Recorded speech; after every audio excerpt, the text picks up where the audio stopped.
नमस्कार मित्रांनो, आपली नातीमध्ये तुम्हा सर्वांचे स्वागत आहे.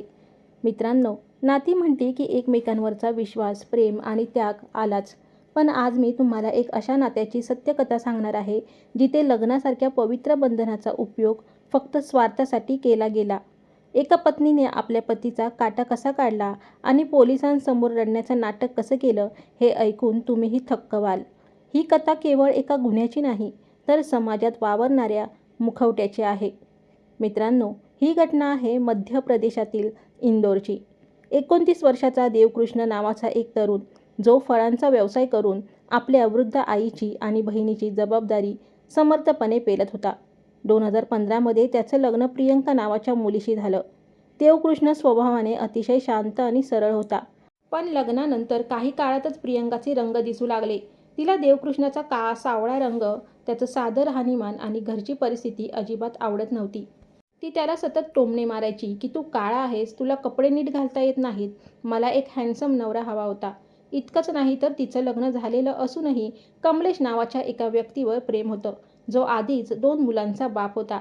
प्रियंकाने अनेकदा घटस्फोटाची मागणी केली, पण समाजात बदनामी होईल या भीतीने आणि नातं टिकवण्याच्या आशेने देवकृष्णने तिच्या सर्व अटी मान्य केल्या. अगदी प्रियंका कोणाशी बोलते, कुठे जाते यावरही त्याने टोकणं बंद केलं होतं. ती काळ रात्र. 7 एप्रिलची ती रात्र. प्रियंकाने आपल्या प्रियकराच्या मदतीने एका सुपारी किलरला 1,00,000 रुपयात आपल्याच पतीची हत्या करण्याचं काम दिलं. रात्री जेव्हा संपूर्ण घर शांत होतं, तेव्हा तिने घराचा मागचा दरवाजा जाणीवपूर्वक उघडा ठेवला.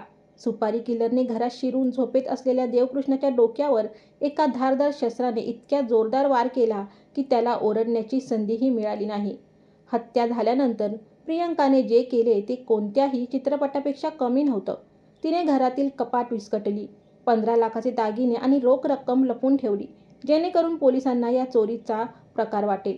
इतकंच नाही, स्वतःचे हातपाय बांधून ती अंगणात पडली आणि वाचवा वाचवा म्हणून ओरडू लागली. जेव्हा तिची सासू आणि नणंद बाहेर आली, तेव्हा तिने पोलिसांसमोर अशा प्रकारे रडण्याचं नाटक केलं की सुरुवातीला कोणालाच संशय आला नाही.